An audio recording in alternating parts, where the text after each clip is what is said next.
Hello, hello, travelers. Welcome in. Today, as you can see, we are here with some Tales with Time, and the book today we're reading is a new one. We're reading Home is Where the Bodies Are, and I'm very excited. It is like a horror thriller type of book. I'll read the the little inside part here in a minute. But I've had this book on my shelf for a little bit now. Um, the back of it says rated T for thrilling. Oh. But I've had this book on my shelf for a little bit now. I haven't read it yet. I got this. I want to say a little bit ago because I was like, oh, I was like really wanting like a good like mystery like horror book, and then I found this and I was like, oh, perfect.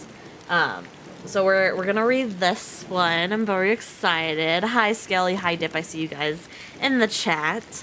Um, I'm reading the front of it. There's like a little quote on there that says, "An emotionally charged, twisty, and haunting thriller you won't soon forget."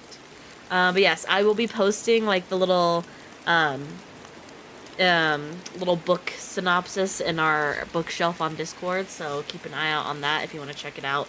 But yes, I'm so excited. Hopefully you guys had a good Thursday. It does not feel like Thursday to me. It feels like Tuesday, but that's because I was sick Monday and Tuesday, so I didn't go to work those 2 days, and so everything feels a little off now. Hi, Wind! Yay! God of War. Oh yeah. Don't even mention God of War to me right now. Actually, I'm still so annoyed by that game from last night. Oh my god, I can't even. It feels like the week should be done already. It does. Well, it's almost done, Skelly. It's almost done. Tomorrow's Friday. Don't worry. Tomorrow's Friday. Um, was playing a little bit of Magic earlier with Chichin. Chichin was teaching me a little bit of Magic, and oh my gosh, it's so much fun. I just want to play more of it, but also I'm doing so much other stuff right now that I'm like, ugh, I could really only play it like once a week, honestly. But oh my god, it's so much fun. But yes, today was a pretty okay day, you know. Not too much happened. So we have baby. Oh, we do have baby chicks at our workplace now. It was for like a teaching thing for the kids. I only said like one word for yesterday's stream and passed out. You know, that is so fair though, honestly. Because we streamed for like 3 hours yesterday, honestly. It was a long stream yesterday. No, we have baby chicks at my workplace now to teach the kids about like, you know, like where chickens come from and like the development of chicks. And I was holding one like all this afternoon. Like, I got the crusty butt one. We call it like the crusty butt one because it has like poop stuck to its butt. I was holding it in a little napkin. They're so tiny, and I kept telling the kids, I was like, I'm gonna eat this one because they were like, oh, Miss Pocket, what are you doing with the baby? And I was like, oh, I'm gonna eat it. And they're like, what? And I was like, I'm gonna eat this chicken. And they're like, no, it's too tiny. There's nothing on it. I'm like, no, it's perfect for a chicken nugget. And they were like, Miss Pocket, you can't eat that baby. And I was like, I have the oven on right now. Go look through the window because we have like we have like a little kitchen. Um, there's a door that's locked, but there's a window on the door, and so they can see inside. And I was like, go look through the window. I have the oven on. I didn't think it was actually on, but one of my coworkers was doing like a lesson plan, and she had the oven on, which I did not know.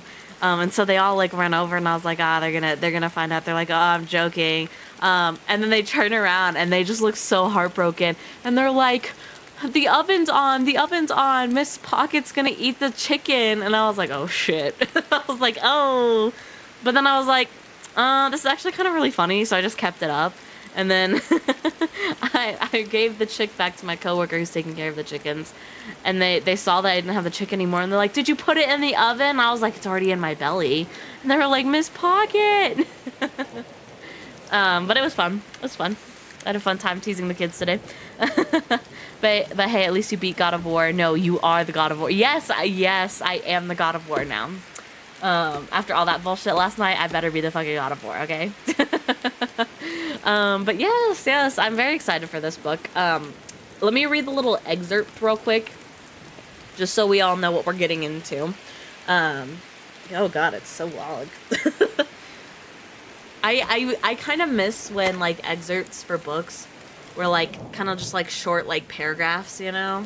It leaves a little more to the more mystery, you know. Here, let me read. Let me read the little book synopsis thingy real quick. After their mother passes, 3 estranged siblings reunite to sort out her estate. Beth, the oldest, never left home. She stayed with her mom, caring for her until the very end. Nicole, the middle child, has been kept at arm's length due to her ongoing battle with a serious drug addiction. Michael, the youngest, lives out of state and hasn't been back to their small Wisconsin town since their father ran out on them 7 years before. While going through their parents' belongings, the siblings stumble upon a collection of home videos and decide to revisit those happier memories. However, the nostalgia is cut short when one of the VHS tapes reveals a night back in 1999 that none of them have any recollection of. On screen, their father appears covered in blood. What follows is a dead body and a pact between their parents to get rid of it, before the video abruptly ends. Beth, Nicole, and Michael must now decide whether to leave the past in the past or uncover the dark secret their mother took to her grave. That's what this book is about. Again, I'm very excited. I love like mystery, horror, shit like this. It's so good. Sorry if you hear my dog. He's currently, I don't know what he's doing. He's flipping around in my chair, so. What you doing over there? What you doing? Are you coming over now? Because I called you over? You coming over now? Oh shit, we got hit with the ads. Let me turn down this rain noise a little bit. I feel like it's so loud. We want like subtle rain. I'm so stupid. I read that as where is the homies' bodies are. You know what? Like, I'm not even gonna fault you because I typed this out myself. Home is where the bodies are. I typed that all out myself. But as I was pulling it up to start the stream, I was like, did I type homies? And then I had to like double check and I was like, oh, no. I typed it right. I just am saying things. So you are not the only one who read that as homies. So,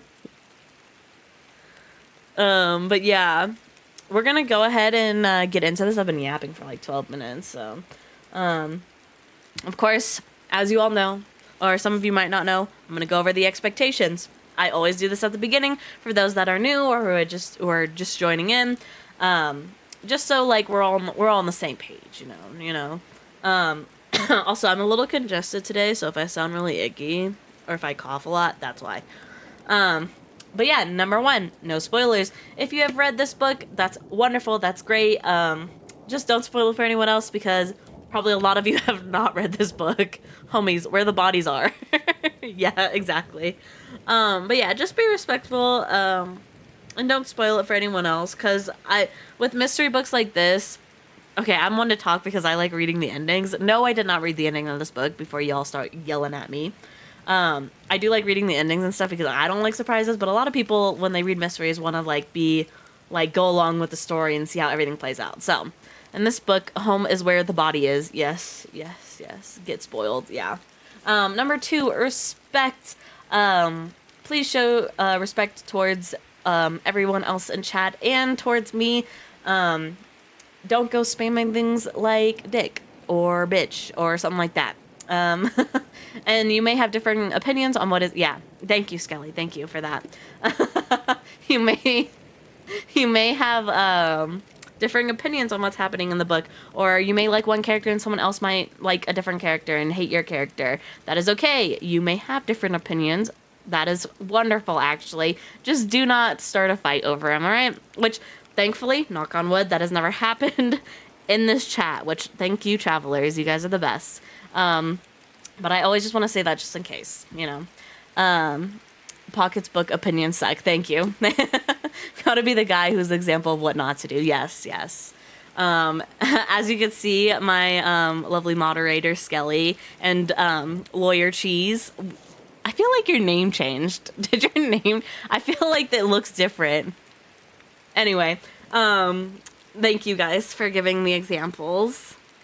I am not high, actually. Excuse you. I'm not allowed to get high with my job, okay? Now, if I didn't work in the job I worked at, maybe. Possibility. But no, I'm not now.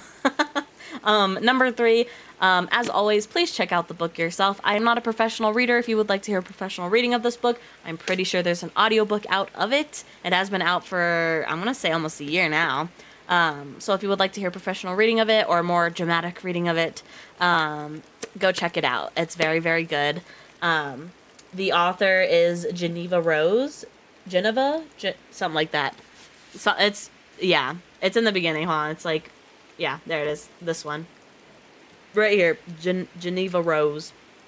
But yes. We are probably going to go ahead and start. So the chapters I've noticed in this are also kind of short. So I might do what we did with the last one, and just read like 3 at a time or something. We'll play it by ear, kind of, really.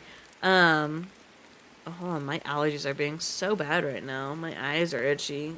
Ooh. But yes. Also, I did look through the book a little bit. So each chapter, besides the prologue, Homies, Where the Bodies Are is a comedy movie about this book where the homies have to find where the bodies are. Oh, yeah. That sounds exactly what it's about. This book is a little bit different from what we've read so far, kind of, because each chapter is, like, a different character's point of view. It's split between the 3 siblings, from what I can see. So it's going to be split between the 3 siblings' POV, so each chapter is a different sibling. So that'll be very interesting, and we'll see kind of how that plays out. But yes, just letting you know, that's how it's gonna be. And I did title them, like, each slide, like, the chapter number, as I usually do, and then I put, like, which character chapter it is. So, but yes, I think we should go ahead and get in. Anyone have any comments, questions, concerns? Oh, she's made other books. Standalone novels. Oh, hey, actually, I've read a couple of these. Huh. Okay. Anyway, I got distracted. I love the little, I read the little, their little, like, to my, you know, like, they do the little excerpts where it's like, to my friends, to my family. This one's really interesting. It says, to my family, you've never had to hide a body, but I know you would, if needed. Dad sure had us pour a lot of concrete, though, so who knows what's under there. That's, interesting. Okay. I have to like one of the siblings and hate the rest now. Okay, well, I'll let you choose which one you like and which ones you hate then, lawyer. All right, we're gonna go ahead. Let me take a drink. By the way, I my choice of drink today is Squirt. Do with that what you will. It's my choice of drink. All right, let's go. Let's do this. Prologue. Nothing brings people together better than death. It's like the wound of a high-pitched whistle or the sound of a high-pitched whistle for a dog that has strayed from its owner. When it happens, they always come. Death reminds us that life isn't infinite, and that one day our time will come too. We pause to listen to that reminder, to acknowledge it, to show it the respect it demands. And then we spread out into the world like poppy on a dying dandelion, waiting for it to call us again. Hoping the next call will be to gather, rather than to be gathered around. Knock, knock. Don't worry. It's not for you. This time. And that is the prologue. Very short prologue. I've kind of started realizing I like short prologues like that now. I used to like prologues that were like longer than that. And when I write, I usually do like the longer prologues. But I think I'm appreciating the short prologues. Anyway. Chapter 1. We are reading from the POV of Beth. I like this a bit. Oh, okay. You better listen close then, lawyer. You might, otherwise you're gonna get lost. You're gonna get lost in the mystery. All right, here we go. Chapter 1. Beth. The rain falls differently today. Not soft, not hard, not sideways, just different. As though it's preparing my mother's final resting place. Saturating the ground where she will soon lie. The hospice nurse said she'll pass by the end of the day. It's odd. Some people never see it coming. Others have a countdown, and I don't know which is worse. I stare out the kitchen window, which overlooks 5 acres of property, a mix of trees, hills, flat grassy land, and a creek that cuts through it all. My parents purchased the land from a farmer back in the late 70s, and had a home built here shortly after. It was their little slice of paradise. Until it wasn't. My phone buzzes. A text from my brother. His flight has landed, and he'll be home in under an hour. Home? He stopped visiting 7 years ago, when our father disappeared. So, I wouldn't call our small Wisconsin town his home. Only 174 people can call it that. but not him. Most people who leave the grove don't come back, and those that do never return because they want to. It's kind of like a cemetery in that way. I flicked to the text I sent my sister hours ago. It's unread. She's probably strung out in some motel, a needle wedged between her toes because her veins collapsed long before she caught up with that high she's been chasing all her life. I let out a heavy sigh at the mere thought of my sister. I probably should give a warning real quick before we start. From what I can tell, obviously this book is gonna have some dark topics, like problems with addiction, death, murder, all that stuff. So we got a drug addict and a broski. Yeah, so far, yes. And then Beth, who we're reading as right now. I let out a heavy sigh at the mere thought of my sister. Addiction is exhausting for both the users and the ones they use. I pull a loaf of white bread from the cupboard and slather a heavy helping of mayo on 2 slices. A bowl of round and supple beefsteak tomatoes, plucked from the garden, sits beside the sink. I place the ripest one on the worn cutting board. Tomato water seeps from the flesh as my knife slides through it. I'm not sure why I'm even making Mom a tomato mayo sandwich. She hasn't eaten anything in days, but it's her favorite, she says. She grew up dirt poor, so her favorites are her favorites because she hasn't experienced anything better. I always wanted to do more for her, to show her a world outside of the grove, but I never got out either. Elizabeth, my mother calls softly from the living room. She says my name the same way she consumes her Werther's candies. Oh my god, I love Werther's candies. Those are so good. Sorry. Slowly and deliberately. It's like she's savoring it. My shoulders drop, sinking to a place familiar to those who have faced defeat. I know I'll never hear her say it again. My name. The one she gave me. I wish I could reach out and grab it, stow it away in a safe place, like some sort of family heirloom. But it belongs to this moment. Like her, it's not something I can keep forever. I take a deep breath and release the knife from my hand. It thuds against the cutting board. It's time to say my final goodbye. The clock on the wall reads just after 8 p.m. My siblings most likely won't make it in time. Then again, they've had all the time in the world to be here with her, and they chose not to. So, perhaps they don't deserve it. Death waits for no one.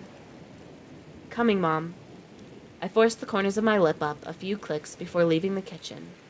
All she ever wanted was to see her children happy. I can do that for her, even if it's not true.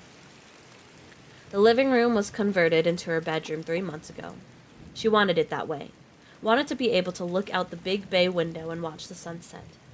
Mom worked second shift most of her life, so she said it was the one thing she felt she missed out on. A television sits in the corner, muted, with a car dealership commercial playing on the screen. Most of my mom's belongings are floor print. The blanket covering her, the couch that has been pushed to the far wall, and the decorative pillows placed on either end. There are even pictures of flowers hung in frames behind her hospice bed. She told me flowers reminded her of life, beautiful, delicate, and short-lived. Her bed sits propped up, and she's looking out the window. "Hi, Mom," I say. My voice nearly croaks, but I swallow the sadness. I'll break that dam later, but not now, not in front of her. She lifts her hand shakily an inch above her lap and lets it fall back into place. She doesn't have the strength to say it, but I can hear her words. "Come watch the sunset, Beth." "Okay, Mom." I take a seat in the chair beside her bed. It's molded to my behind, from all the hours I've sat with her over the past few months. Love the rain background. I know, it's great, isn't it? Oh shit, where was I? Oh no, where was I? Oh, she got real bad 7 weeks ago, so I took FMLA leave from my job at the warehouse to care for her around the clock. Mom would have had more time, but she's a stubborn woman who visits the doctor about as often as one visits the DMV. By the time they caught the cancer, it was far too advanced, having spread to her liver and bloodstream. She wiggles her thin fingers, and I reach for them, gently holding her hand. The rain has stopped temporarily. The clouds part and the sky shifts to a perfect blue, layered with hues of pink and orange from the setting sun. "It's beautiful, Mom," I say, glancing over at her. Her graying skin is like the bark of a tree, deep creases from a lifetime of stress and grief. She embraces them, though. She always has, proudly saying, the wrinklier the skin, the harder the life. It's a badge of honor for her, evidence of her hardships. Her chest barely rises and falls. I watch it closely just to be sure she's still breathing. She keeps her eyes on the setting sun, and I can hear what she said to me a week ago, before it became too difficult for her to utter more than a word or two. There's not many things you can count on in life, but that is one thing you can count on. It will rise and it will fall, no matter what. Don't matter if you're sick or sad. Don't matter if there's war or there's peace. Don't matter if you see it or you don't. That sun, you can count on it. Even in her dying days, she's still trying to teach me, to guide me, to show her love her way, through lessons and words of wisdom. I squeeze her hand gently, so she knows I'm still here. A small pressure seems to push through her body, constricting the very air in her lungs. She begins to wheeze. I dunk a sponge into a glass of water and squeeze the liquid into her partially open mouth. Mom never takes her eyes off the sun. I dab her chapped lips with the damp sponge and sit back down while she catches what little breath she has left. When the sun finally slips behind the horizon, she cranes her neck toward me. I smile at her, but she doesn't smile back. I know death is near because even her presence has dulled. Hi, Mom, I say. I'm trying to say Mom as many times as I possibly can, because I know I'll never call another person that again. It's reserved only for her. There is no replacement. My throat tightens, and I feel my breath hitch like I'm going to experience one of those cries that comes from the deepest place. One that hurts. One you can't stop. One that makes every part of you quake and tremble. I reach for her hand and hold it again. It feels cold, and I know what that means. She looks at me, or maybe a little above me. I'm not sure. There's confusion in her eyes. She knew death was coming, but even so, its arrival is always puzzling. It's like we're all standing in one big queue, waiting for our number to be called, thinking that day won't arrive. But it will, and it has. She tries to roll her body toward me, but she's too weak, so I lean closer to her. With only a foot between us, I notice her breathing changes from slow and shallow to rapid. It's almost here, and there are so many things I want to tell her, but I know it would take a lifetime to say them all, so I try to get out what I can. I love you, Mom. Thank you for having me, for raising me, for loving me, for being like the sun, the one thing I could always count on. My voice trembles. It's not at all how I wanted to say it. My face crumples and instantly becomes wet, the dam bursting open all at once. Her eyes flicker with realization, or something like it. Your father, she gasps. I lean a little closer. What, Mom? What about Dad? He didn't. She tries to suck in more air, so she can get the words out. Words that must have been living inside of her. Had they been tangled up with the cancer, and that's why she's only able to speak them now? Disappear, she stammers.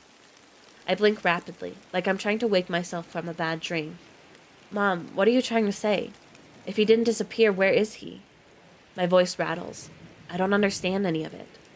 Don't, she says. Her eyes close for a moment, and I think she's gone, but they reopen just as quickly as they closed. Trust, she gasps. Mom, I don't understand. Where's Dad? I cry out. She exhales, trying to finish her final words, but nothing more comes out, save for her last breath. Her cold hand goes limp in mine. It's true what they say about the lights going out when a person passes. Her eyes sit still and dark. Her mouth hangs partially open. She's gone. She's gone. I let out a painful sob while her final words string together in my mind. Your father, he didn't disappear. Don't trust. And that was the end of chapter 1. I'm very much hooked now. I'm very into this. I'm already like starting to form theories, about what that could mean. I kind of don't trust birds. Okay. I think we should not trust lawyers who are named Cheese. Okay. I have a little bit of a theory, but I'm not gonna say it. I'm not gonna say it yet because we're not there yet. Maybe after like the next couple chapters, I'll say my theory. But we're going on to the next chapter. Way to discriminate. You literally said don't trust birds. That's discrimination, actually, because I'm a bird right now. Anyway. All right. Not specific. You pointed out birds altogether, so actually, yeah. Chapter 2. Now we're in the POV of the brother, Michael, who is the youngest, I believe. I always knew the only thing that would bring me home was death. I just didn't know whose it would be. I've been gone 7 years, and today I got the call. Mom's dying. You should come home. So I hopped on the first flight, leaving San Jose to Wisconsin, because when death calls, you answer. The engine of my rental car purrs quietly as I speed along Highway X, one of the only 2 roads that connect Allen's Grove to the rest of the world. A colorful rainbow appears in the sky, but judging from the dark clouds moving in from the west, it won't last long. I slow down and flick my left blinker on.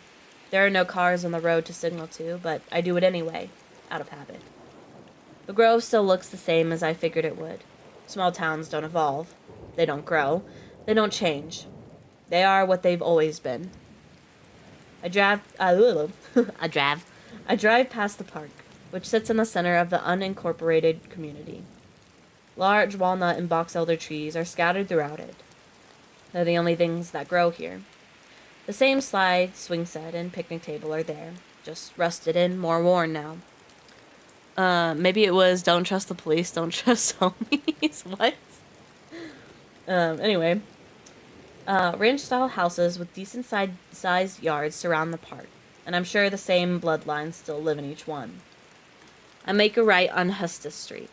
It's a dead end, but the last house on the left is where I grew up.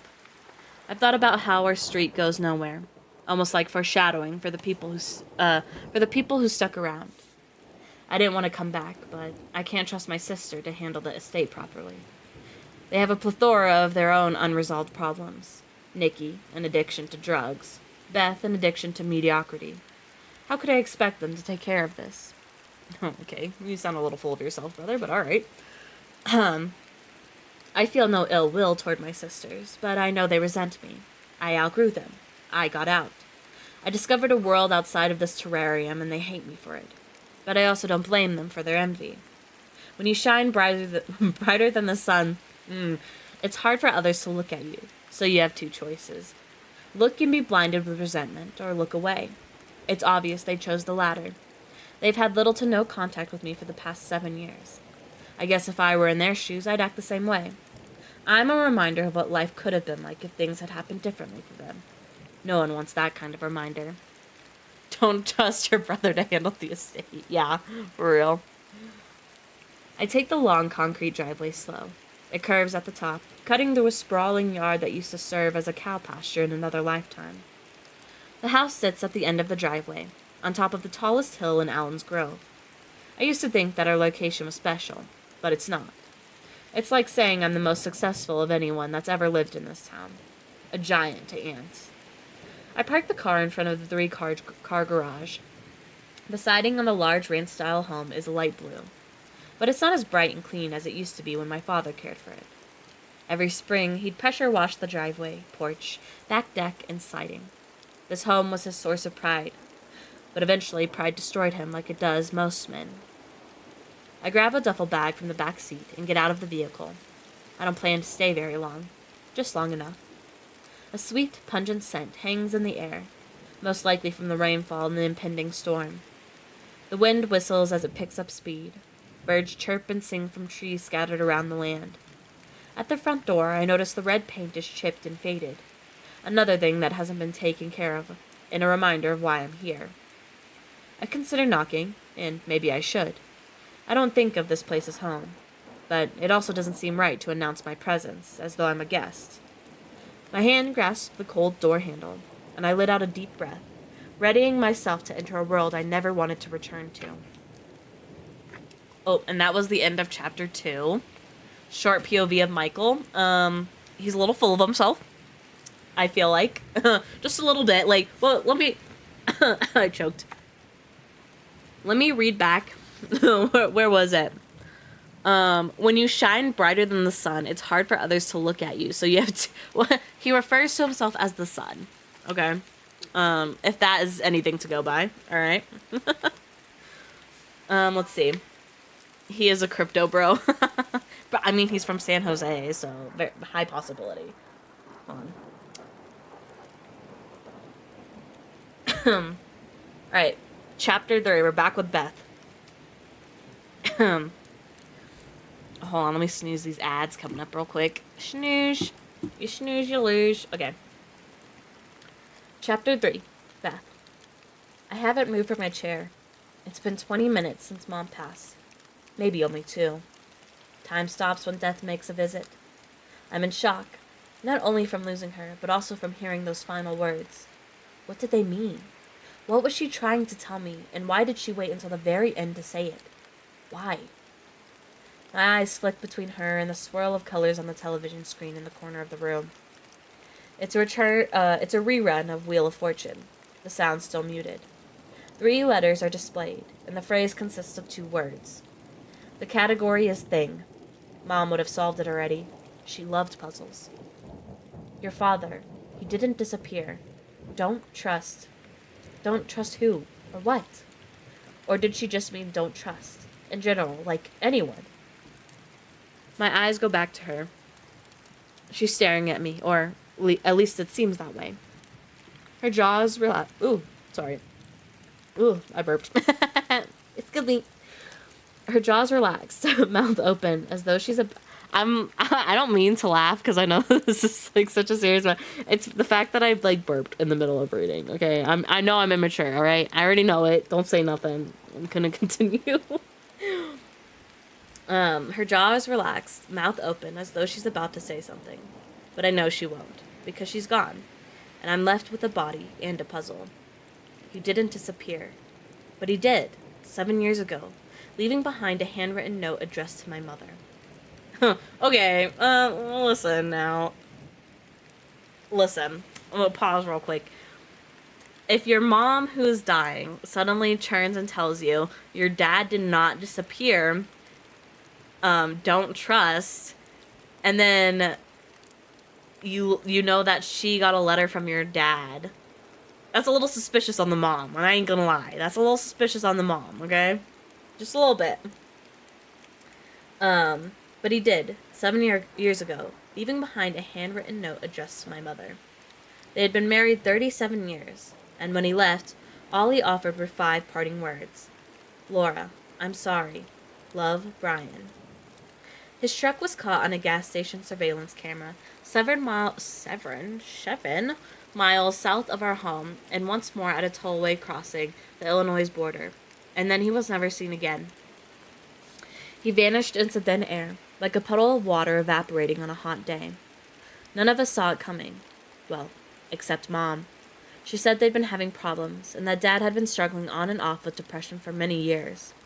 It was surprising to me because they never fought, and I didn't even know that Dad was unhappy. Mom told us she tried to get him help, but he refused, telling her he was fine. The police investigated his disappearance for a short time. At first, they zeroed in on Mom, thinking she had something to do with it. It's always the spouse. At least, almost always. That theory fell to the wayside when his truck was found 2 weeks later, abandoned in the town of McAllen, Texas, 11 miles from the Mexico border. The authorities kept the investigation open after that, but no one was really looking for him. Don't trust your memories, you're schizophrenic, locking that answer in. You know what? Honestly, I kind of did not the schizophrenic part, but I was like, I could feel like a unreliable narrator type shit, you know? Ooh, ignore that I just said type shit. Okay, ignore that. That gives away my generation too bad. That gives my generation away a little too much. Anyway. The authorities kept the investigation open after that, but no one was really looking for him. Where is he, Mom? Where's Dad? I cry, wishing she'd wake up to answer me just one more time.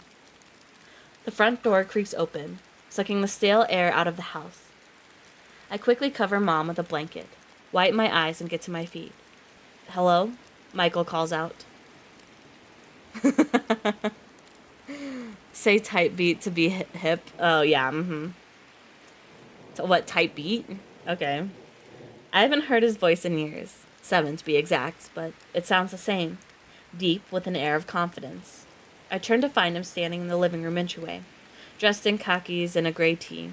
He almost looks the same, too. His dark hair is cut short and speckled with gray now. His shoulders are broader, as though he's been hitting the gym regularly. His skin is tan because the sun shines a little longer and a little brighter in California. There's a thin scar, a few inches in length, running down his right cheek, one I don't recognize. It's new, and he probably did something stupid to get it. Although Michael is nearly 36, a few years younger than me, and towers over me, I still see him as an annoying little brother. "Hi, Beth," he says. "Hi, Michael." Neither of us say anything for a moment. We just stand there, worlds apart, glancing at one another. He's my family, but he's also a stranger. A familiar stranger. What an odd thing to be. His mom... He swallows hard, unable to finish his question. But I know what he's asking. He looks over my shoulder, trying to get a glimpse, but she's hidden under the covers and out of sight. I nod. Yeah. He rubs his brow and sharply exhales. How long? Not long. My answer is vague, because I've lost all sense of time. Michael shakes his head and glances down at his loafers. The damn plane sat on the tarmac for a half hour after we landed. I might have made it in time. I'm not sure if he's looking for comfort, but I don't have any to give, so I say nothing. Just like Dad, he chose to stay away. It's a Burberry slip, not a loafer? What? What? Oh shit. There it is. He lifts his head, his eyes meeting mine. Did she say anything before she passed? I chew on my bottom lip and consider telling him Mom's final words. But that message was for me, not him. And I'm not sure what it even means. At least not yet. No, she couldn't really speak, I say. He folds in his lips and nods, squinting as though he doesn't believe me. I don't blame him. I'm not the best liar, and he's not the most trusting person. Where's Nicole? I shrug. Your guess is as good as mine. Is she using again? She never stopped. He shakes his head. Geez, so much wasted potential. I'm sure he's talking about me, too. We all had things going for us at one point, like locomotives on a set of tracks with no end in sight. But my train stopped. Nicole's train derailed, and Michael's, well, his went full steam ahead. And I can't help but resent him for it. I felt indifferent toward him for years. It was easy to feel that way when he was gone. But now that he's here, I feel otherwise. There's a rage festering inside of me, and I'm sure it's been there all along, simmering, waiting to boil over. When was the last time you talked to her? I asked. He rubbed his chin as though he's pondering his answer. I sent her a text on her birthday. A whole text? Michael furrows his brow. He's not used to being called out. And maybe this isn't the right time for it. But I don't care. This whole house collapsed into itself and This whole house could collapse into itself and get swallowed up by the earth. And I don't think I would even scream. I deserve that, he says with a nod. His response disappoints me. I wanted to fight. Someone to blame. Someone to be mad at. But little brother has outsmarted me. Outmatured me. I guess you can only grow so much when you're stuck in the same place. Like a houseplant that's never been repotted. I shuffle my feet, glancing down at the scratched and worn hardwood floor. I should apologize, but I'm not sorry. His gaze slides around me. Can I see Mom? He asks. I move to the side and pull the covers from her face, so Michael can get a glimpse. It's not Mom, though. It's just a body. If it were Mom, she'd be smiling. But instead, her jaw is slack. Her eyes would be bright and animated, but they're clouded and still. She doesn't look peaceful in death. But I'm just not sorry. My throat tightens and I swallow hard. I'm the oldest. I'm supposed to be the strongest. Do you want a moment? I see his eyes go to her, but he has a blank expression. I wonder if he's trying to be strong too. Then again, he was never one to cry. None of us were. Dad raised us to be strong and stoic. I remember his words. If you can control your emotions, you can control anything. He made it seem like it was some sort of superpower. But really, it was just a terrible coping mechanism. One that left us unprepared when he disappeared. Michael's steps are slow and cautious as he walks toward me. I don't know what to do or how to act. When he reaches his hand out, I nearly flinch. He rested on my shoulder and looks me in the eye. I'm sorry I wasn't here, Beth. I stare back at him, chewing on several sentences before I finally spit one out. I'm sorry you weren't too, I say, stepping away from him. His hand slides from my shoulder, returning to his side. You know how they say there are some relationships you can slip in and out of? That even if a lot of time has gone by, you just pick up where you left off? This isn't one of them. I'll be in the kitchen. I'm gonna try to get a hold of Marissa to let her know what happened, I add. Michael simply nods.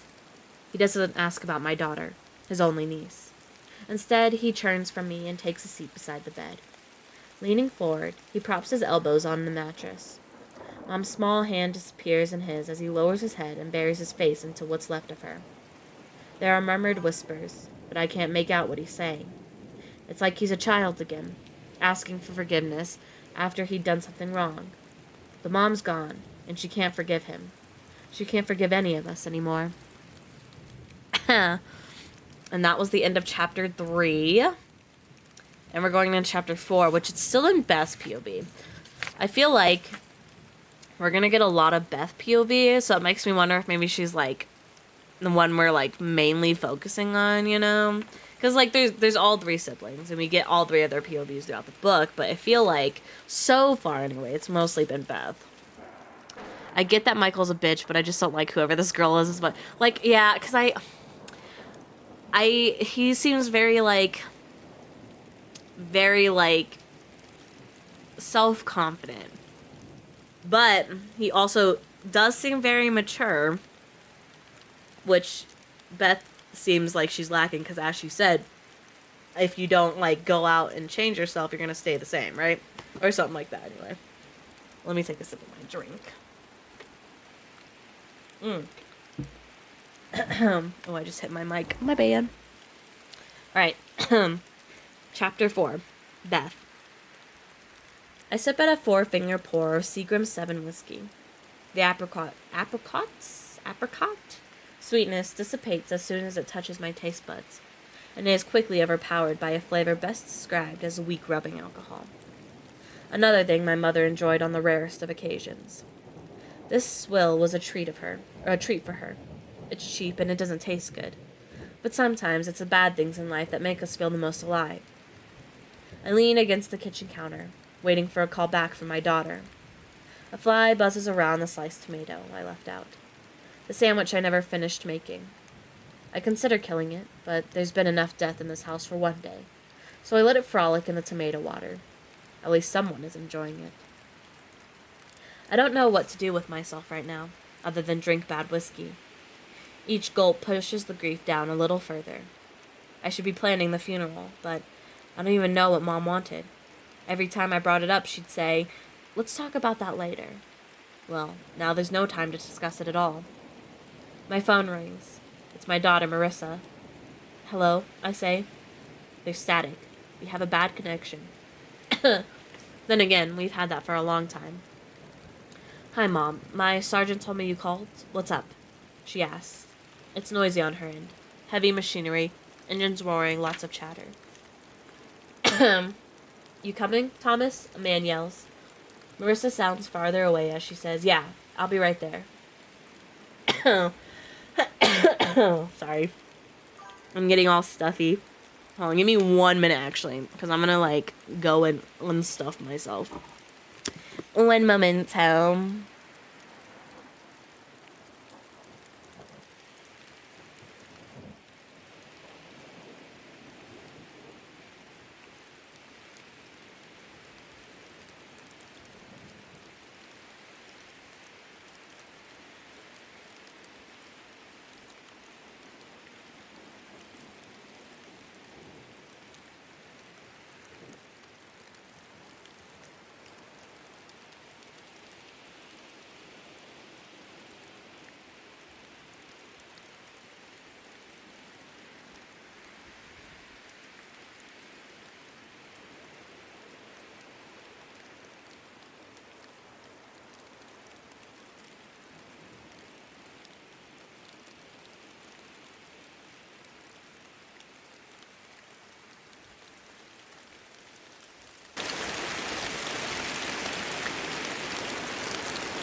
I just realized I unmuted the wrong thing.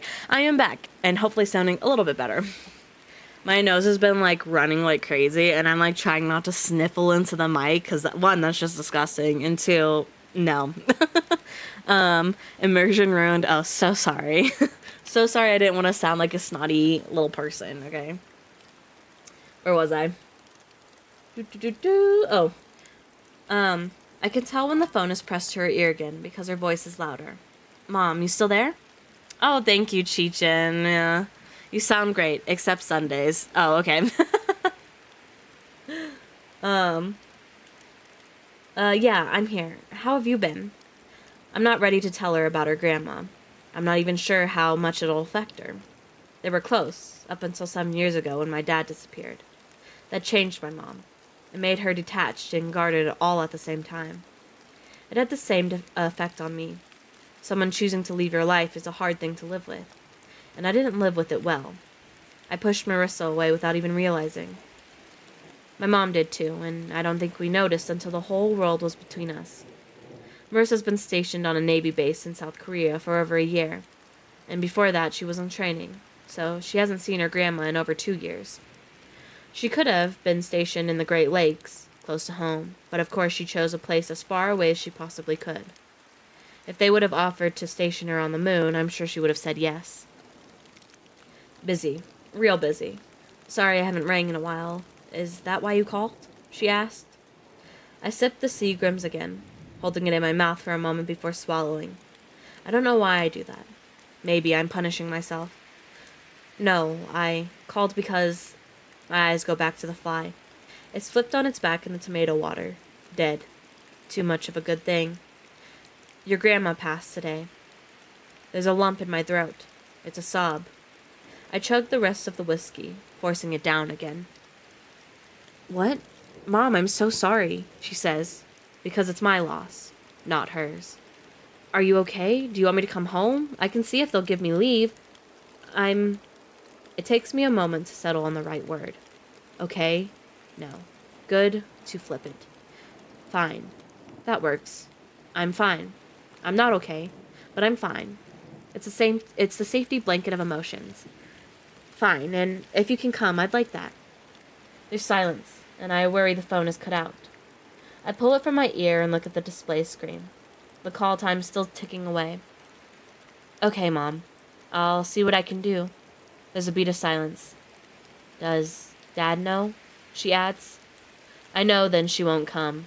She's making sure there's someone here to comfort me. My ex-husband won't be jumping at that opportunity, and I wouldn't want him to. I haven't spoken to him since Marissa left for the Navy. Plus, he gave up on us a year after my dad disappeared. He didn't disappear. No, he doesn't know yet. What about Aunt Nicole? She asks. I'm taken back by the mention of my sister. I cut her out of my life nearly a year ago, after she became too unpredictable and too dangerous to be around. I never told Marissa how bad it was because I figured she was on the other side of the world anyway, so Nicole couldn't hurt her. I haven't been able to get a hold of her, I say frankly. Silence. Have you talked to her recently? I add. Aunt Nicole writes me letters, she says. That doesn't surprise me. Nicole has always loved to write, mostly poems or short quotes. Her mind was a truly beautiful thing before the drugs ate away at it. I used to think she could get clean, but somewhere between the multiple rehab stints, the overdoses, the deaths, and the run-ins with the law, I lost all hope that I'd ever have my sister back. What does she write?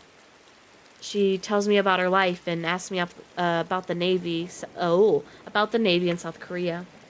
I can practically hear her smile. I do those things. I ask about her life. I tell her about mine. But when those words come from me, they don't make her smile. She connects better with my drug addict sister than with me, her own mother. Something inside of me blossoms. Jealousy? I immediately push it away. Nicole is the last person I should be envious of.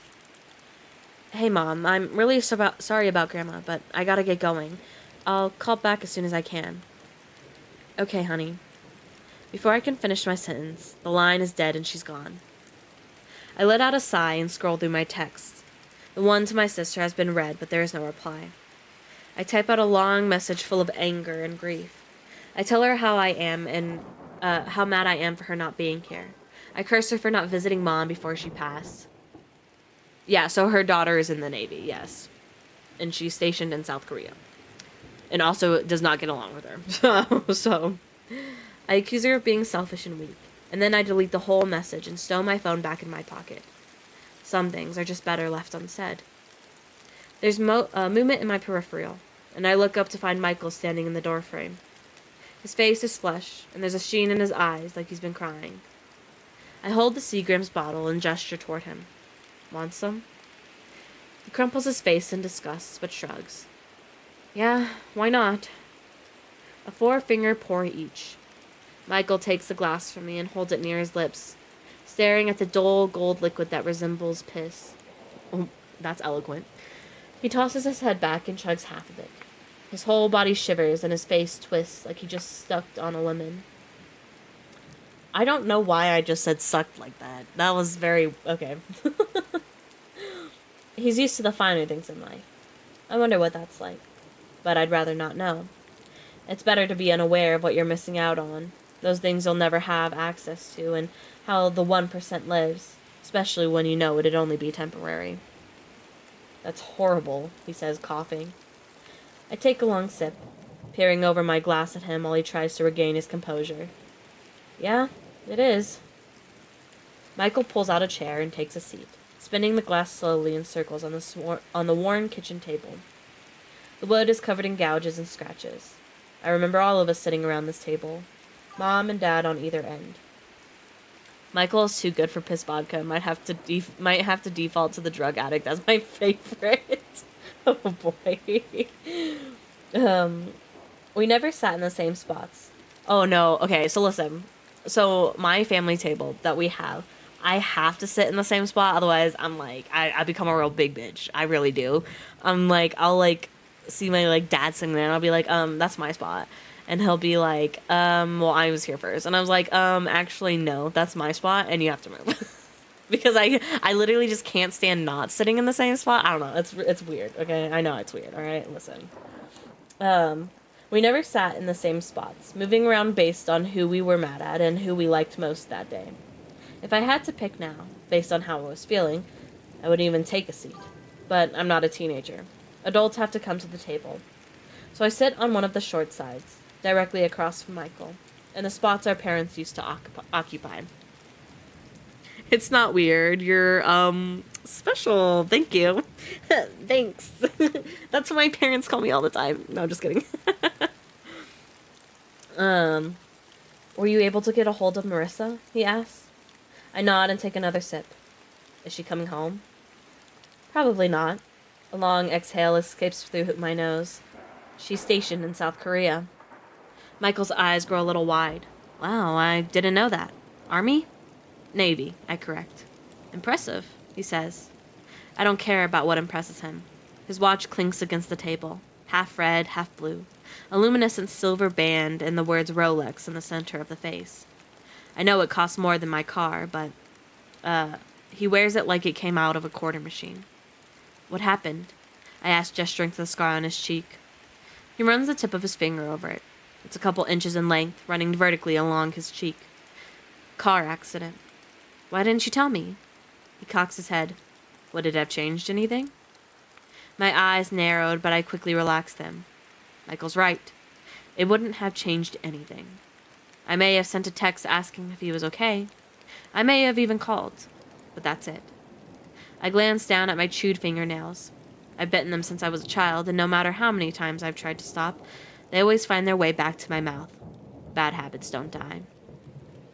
Are you all right now? I ask. Michael nods and sips his drink.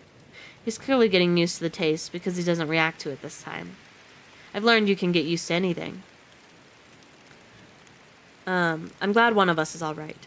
Mom died right before my eyes, and though I know I'll come to accept it, I don't know if I'll ever be all right again. Some things change you forever. What happens now? Michael asked, briefly glancing over his shoulder toward the living room. Mom's body is covered with a sheet again. Only we know she's under there. Sharing this moment of grief with Michael feels hollow, Because he wasn't here when she passed. I stare at the outline of her face. A puff of air forces the sheet to expand. I blink several times. I'd imagined it. Wishful thinking, I guess. Or I'm going crazy. I've actually never understood that saying, going crazy. Because crazy isn't a place you go. It comes right to you. Beth, Michael says, pulling me from my thoughts. I blink again. Sorry, I'm not sure. I glance at the clock on the wall, noting the time. 30 minutes past 9. Kathy, Mom's hospice nurse, should be back from her break any minute. She'll tell us what happens next. He sips his whiskey. What about the funeral? What about it? Well, what did Mom want? I don't know. A tear escapes the corner of my eye. I quickly wipe it away with the back of my hand. She never told me. Michael pulls his lips in, like he doesn't know what to say. He clears his throat. So, what's new? He asks, changing the subject.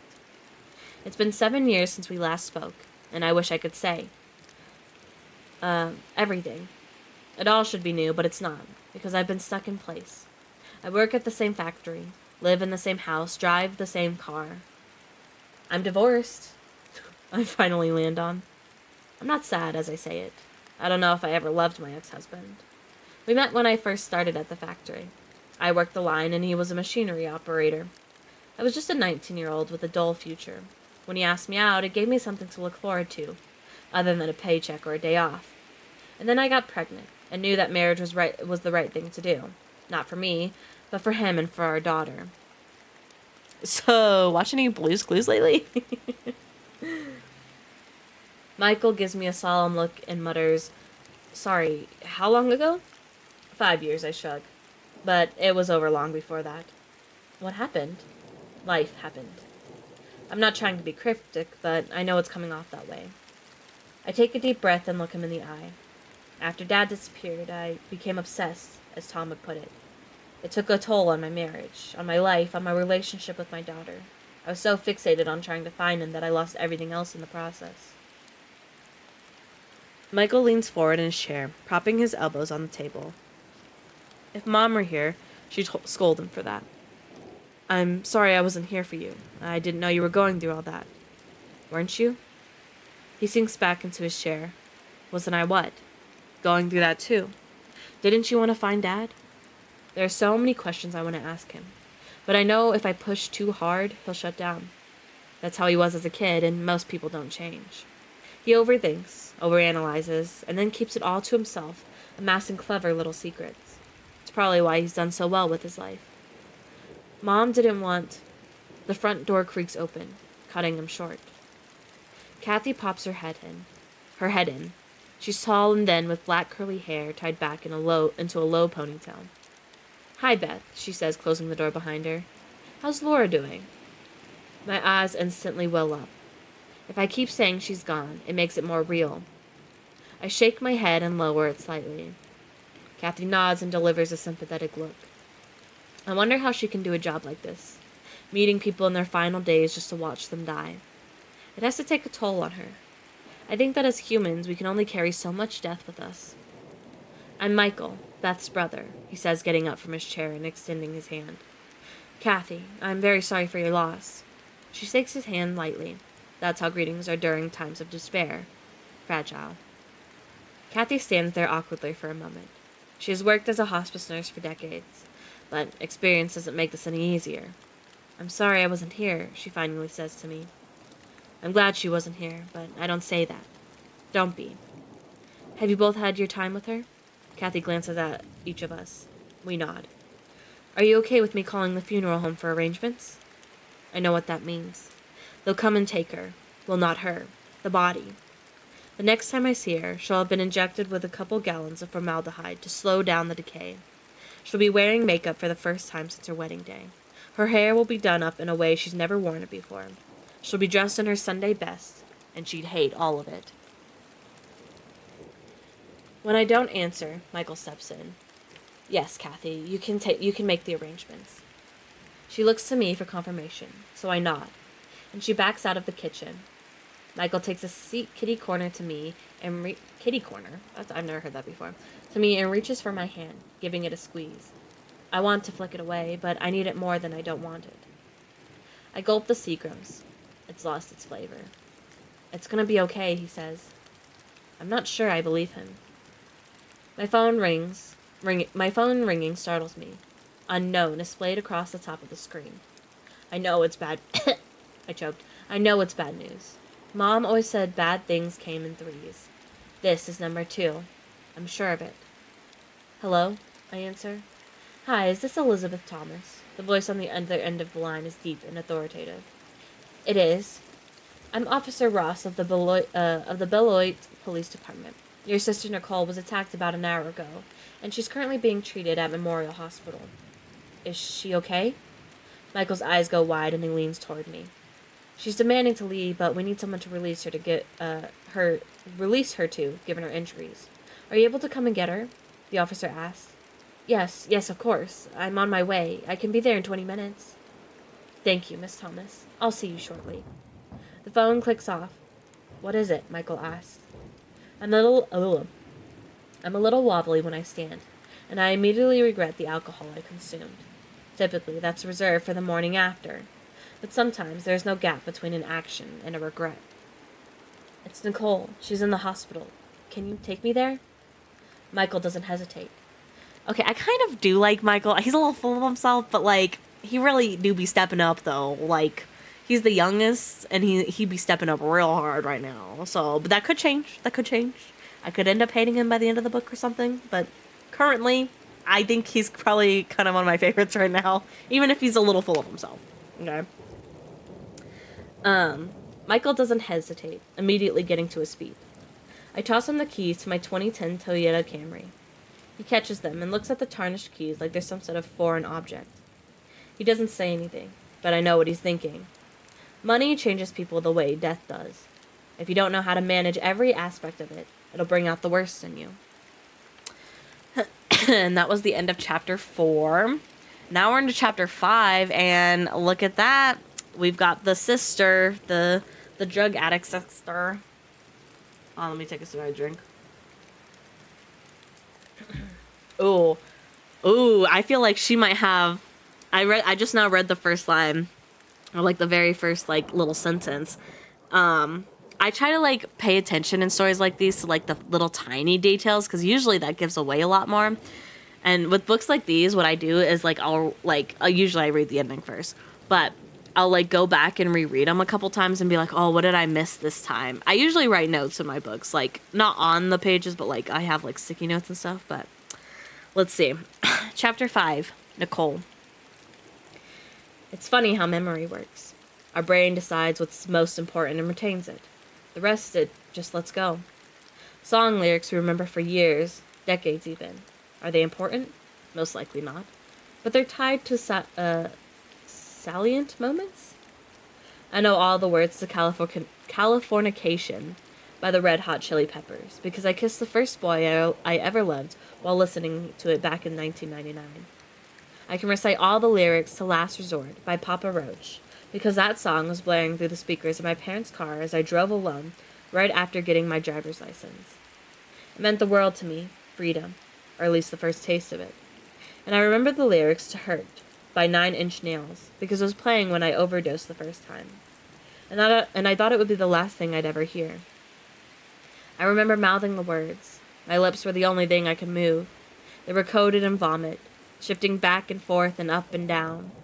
Then there are random memories, permanently lodged in my mind, like phone numbers, despite the fact that cell phones store them for us now. I remember my dad's, though I haven't dialed it in years. And I remember my sister's. 2 lifelines, but only one to call upon. Today she picked up, and I'm surprised she did. How are you feeling, Nicole? The nurse asks as she enters the hospital room where I'm laid up. She's young and vibrant, with bright eyes and dewy skin. Actually, she's probably my age, but I don't look like her. After all, time isn't the only thing that ages us. She smiles, not like she's happy to see me, but like she's happy she's not me. Pulling a clipboard from the end of my bed, she flips through the several pages that must detail all the damage that was done. This isn't the first time I've been attacked. When you chase all the wrong things, you're bound to end up in the wrong place at the wrong time. I'm fine, I say, although I'm not. My right arm is cocooned in a cast. Not from today, though. That injury happened 4 weeks ago, and the cast was supposed to be removed this week. But now the doctor wants to keep it on a little longer, just to be safe. My face is throbbing, so I'm sure my skin is a swollen mix of colors. Several of my ribs are bruised. It hurts to inhale deeply, like I'm only sucking in enough air to survive, not enough to thrive. But I felt that way about my life for a long time. The doctor told me I was lucky my ribs weren't broken. I suppose he and I have different definitions of the word lucky. A dose of methadone has helped to dull the withdrawal symptoms. I was supposed to get it earlier today. They asked me why I didn't go in for my treatment. I lied, making up an excuse about transportation or something like that.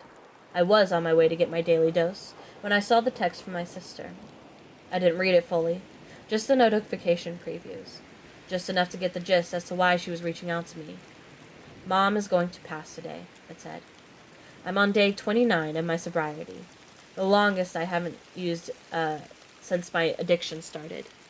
I've tried and failed to stop more times than I care to admit. When I got the text, the craving intensified far beyond my control. Every ounce of my being wanted it. No, needed it. And I knew a dose of methadone wasn't going to cut it. How's your pain on a scale of 1 to 10? The nurse asked. I hesitate, deciding on the correct response, and by that, I don't mean the honest answer. They won't give me any more pain meds anyway because they know I'm an addict. Instead, I aim for a low number, one that'll get me out of here. 3, I say. She scribbles it down on the chart, checks a few of my vitals, jots them down too, and returns the clipboard to the end of the bed. The doctor is still advising that you stay overnight for observation. Are you sure we can't get you to stay? The nurse tilts her head. I'm sure. She slightly nods and delivers a sympathetic look. Okay. There's a knock on the door. It opens slowly, and my older sister appears in the doorway, although Beth's face is expressionless. Her bloodshot, swollen eyes tell me she's been crying. Mom's dead. She doesn't even need to say it. The nurse greets her before slipping out of the room to get the doctor. Beth stands awkwardly at the foot of my bed, uncomfortably adjusting her oversized navy green raincoat. Her dirty blonde hair is damp and hangs past her shoulders. She wears no makeup except a cherry-colored lip balm. Beth's always been pretty in an unassuming way. Her eyes skim over me, carefully noting each injury. It's how she always looks at me now, like a claims adjuster appraising the damage and deciding whether or not I'm salvageable. A year ago, she determined I wasn't worth saving. I can still hear her words. They cut deep, deeper than any physical injury I'd ever endured. I can't have you in my life, Nicole. I've tried to help you, but every time I do, I get burned worse than the last. I don't even know who you are anymore, because you sure as hell aren't my sister. I remember Beth was calm when she said it. There was no emotion in her voice, no tears in her eyes. It was like she had already grieved the loss and was delivering the message to my ghost. How you feeling? She asks. Like $1,000,000. She nods, cracking a small smile. She always liked my humor, but I think she's just humoring me right now because she feels bad for me. Money must have lost all value then, she quips. I chuckle, but stop myself when I feel a good sharp pain in my ribs. I wince, holding my breath for a moment, while pressing a hand against my abdomen. Beth takes a step toward me. You good? I blow the air out of my lungs. Yeah, I'm surprised you came. Her eyes are laser-focused on mine, the way the mom used to look at me when I came home late for curfew. Yeah, I am too. So what happened? She asks. I look away, focusing on the white wall behind her. I've never been fond of eye contact. It feels too intimate. It's a way to establish trust, but no one should trust me. I don't even trust myself. When I don't answer, Beth continues. Police said you got beat up pretty bad. Do you owe someone money? No, I lie. I was just in the wrong place at the wrong time. She cocks her head. Are you using? Even if I tell her no, she won't believe me. You can't trust people with an addiction because in many cases, like mine, their addiction is stronger than their word. Hello. Dr. Klein raps his knuckles against the partially open door. He's an older man with graying hair and a bulbous nose that keeps his glasses perfectly in place, despite his slick, oily skin. He gives a routine smile and picks up the clipboard. Pain level is down to 3. He looks to me for confirmation. I nod and he continues. Vitals look good. The radiologist reviewed your MRI scan and that came back normal as well. I tried to refuse the MRI, but I was in and out of it when they brought me in, and they must have decided it was necessary. Now I'll have pretty pictures in my brain, all for a whopping $2,000. I should frame them like they're valuable pieces of artwork. Sounds like I'm good as new, I say. Not exactly. I want to see you back in 2 weeks, so I can look at that cast. You have a mild concussion and several bruised ribs, so no heavy lifting or strenuous exercise. Ice, ibuprofen, and rest. Just take it easy and keep up with their methadone treatments. Dr. Klein tilts his head. I glance over at Beth. The whites of her eyes show at the mention of treatment. She's probably thinking she finally has her sister back, but I know that's not entirely true. Only part of me is here. Any questions? He asks, slipping the clipboard back into its place. If you had to live with one leg or one arm, which would you choose, Doc? I keep a straight face. Beth stifles a laugh. Dr. Klein raises an eyebrow. I meant medical questions, but I suppose one arm, he says, cracking a smile. I'll have the nurse get you checked out. Take care of yourself, Nicole. He nods and backs out of the room. Beth looks at me like that same claims adjuster, deciding there's still value, despite the damage. How long, she asks. 29 days. Good, she says with a nod. Keep it up. It's the most encouragement she's capable of offering me, because I've let her down far too many times to warrant any more. Is Mom... I don't finish my sentence, and I'm not sure why. I even started it in the first place. I know the answer, but sometimes we question things we already know. Beth nods. Yeah, she's gone. I squeeze my eyes shut, picturing one of the last times Mom smiled at me. We were out shopping at a rummage sales on a Saturday morning. She always loved a bargain and truly believed one man's garbage was another man's treasure. At a garage sale, I spotted a Remington Model 5 vintage typewriter. It was beautiful, priced at over $400, less than half of what it was worth, but more than I could afford. I admired it for a few minutes before pulling myself away. Mom went up to pay for a small knickknack and tossed me the keys to her vehicle, telling me to turn on the air. She was going through a menopause at the time and couldn't stand the humid Wisconsin summers paired with her hot flashes. 10 minutes later, she returned to the car carrying the typewriter and gifted it to me. I told her it was too much. She disagreed. I asked her how she could afford it. She told me not to worry about that. I told her I would pay her back. She smiled and said I could pay her back by writing a book. I promised her I would, but I never did. And years later, I sold the typewriter for drug money. She was as patient as a mother could be, but I wore it so thin it became dust. Yeah, I think I like Nicole. She's very honest. Like, she's very self-aware. Beth rests her hands on mine. It's warm and comforting. Something I haven't felt in what seems like forever. Day 29. I was 1 day away. Just 1 day. I can hear my mother's words. The last one she ever said to me. Come back when you have a chip. Oh, that's kind of sad, though. She was trying to get a sobriety chip, and she had 1 day. Because, well, I think you get sobriety chips, like, every month, for, like, every month or so. Like, I think they, like, set it. And I think, like, 1 month is, like, the first chip you get, I believe, is how it goes. Oh, and she had 1 more day, and her mom didn't make it to that 1 day, so she couldn't come back to give her the chip. Ah, shit. That's unfortunate. And that was also the end of chapter 5. And now we're back in chapter 6. We're back with Beth. We're back with Beth. There's a lot of Beth chapters, honestly. I don't know. I kind of like Michael so far, honestly. If I had to pick a sibling, right now it's Michael. Chapter 6, Beth. Michael takes it slow down the long driveway. One of my headlights is burnt out, so only the right side is fully lit. The wind whips through my partially rolled down window, and I can almost hear it carrying my mother's final words to me. I glance in the rearview mirror at Nicole. She sits quietly in the back seat, writing in her notepad. The pen scratches at the paper. She's always been that way. Rather than express how she's feeling outwardly, she writes it down, spinning poems and pithy lines out of her pain. She hasn't said more than hello to Michael when she greeted him in the car after leaving the hospital. So maybe she's writing about that. The house is dark, and I know they've come and taken Mom away. The place used to be a home. Now I don't know what it is. Just park right here, I say. Michael shuts off the engine and hands me the key. I'll fix that headlight for you. You don't have to do that. I can't tell if he's being kind just because, or if it's because he feels sorry for me. Maybe there's no difference. He presses his lips together and nods. I know. Inside the house, I turn on the lights. A bulb over the kitchen table flickers, signaling its... Nope.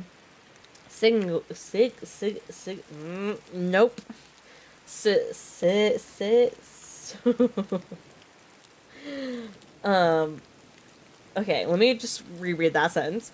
A bulb over the kitchen table flickers, signaling, there we go, signaling it's close to burning out. And I could say the same for myself. Without Mom, it feels empty in here now. Michael carries in a small bag of groceries he picked up while I was in the hospital with Nicole.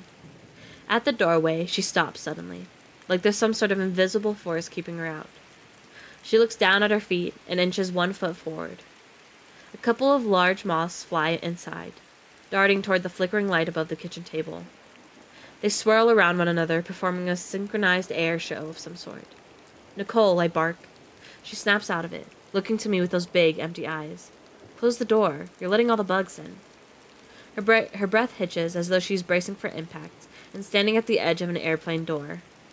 30,000 feet of... Oh, that was one sentence. At the edge of an airplane door, 30,000 feet above the earth, but no parachute, rather than at the threshold of her childhood home.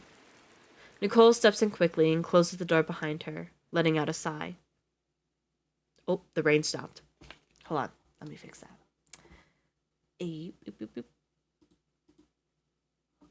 There we go. Rain is back. Are you alright?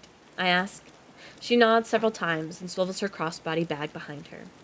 She was robbed during the attack, so all that's in there are pads of paper and pens. But those are the most valuable things to her. I'd like to say I'm scared of losing her, but she's been living this way for so long that it feels like I already have. And I came to terms with that loss a year ago. Oh yes, I will, Lemus. Welcome in. Yeah, late. In the living room, there's an empty space where Mom used to be. The hospital... Let me actually... Because you're going to be real lost if I don't explain it now. Okay, we're in chapter 6. This book is about 3 siblings who come together after the death of their mom. And while they're cleaning out the house, they come across tapes that show their mom and their dad in like the 19-somethings burying a body. And so now they have to like understand this mystery of like, okay, who was the person that their parents killed? Why did they kill this person? Why did their dad disappear 7 years ago? I just woke up. Your rain sounds are going to make me sleep. That's the goal, because if you fall asleep in my stream, guess what? You stay in here and you can't leave. So, no, I'm just kidding. But yes, so we're kind of still going through the introductions. Wait, what? No. We haven't gotten to that part. So, it was in the synopsis. I read the synopsis at the very beginning of the stream. But it was in the synopsis that they find the body. Like the little, like when books have the little, like... This is what this book is about type deal. That's what it was. Each chapter is from the POV of a different sibling. So right now it's Beth, and then there's Michael, and then there's Nicole. So it switches between POVs, Lemus. But right now they're all... So this is like the first day of their mother dying. Beth was the one to watch their mom die. And then Michael came in after. He's from California. He's like the successful one in the family. He's also the youngest. Beth is the oldest who never left town. She stayed with her mom. I didn't spoil it. It's in the freaking synopsis. And then Nicole, she is the middle child. She's a drug addict. And they haven't really had contact with each other, but they're all coming together after the death of their mom that just happened. They just went and picked up Nicole from the hospital because she got jumped, because it seems like she owed someone money is what it sounded like. But yes, so they're all back together now, and they're back at the house. Their mom's body was already picked up and taken away, so now they're back at the house, and we're seeing what they're doing. But that's pretty much the catch-up. You really haven't missed too much, just like the introduction to the characters, and then like getting back together. She owed me money. I don't play about my money. Also, We're also kind of like having a debate on which sibling we like the most. I currently like Michael the most, and Lawyer currently likes Nicole, the youngest, or not the middle child, not the youngest. Michael's the youngest. But yes. Anyway, that's the catch up. Yes. Um, in the living room, there's an empty space where Mom used to be. The hospice bed is gone. The machines and IV stand are gone. She is gone. There are outlines where the items used to be, from where the dust had settled. If I concentrate hard enough, I can still see her lying there looking out the window. A chill runs down my spine.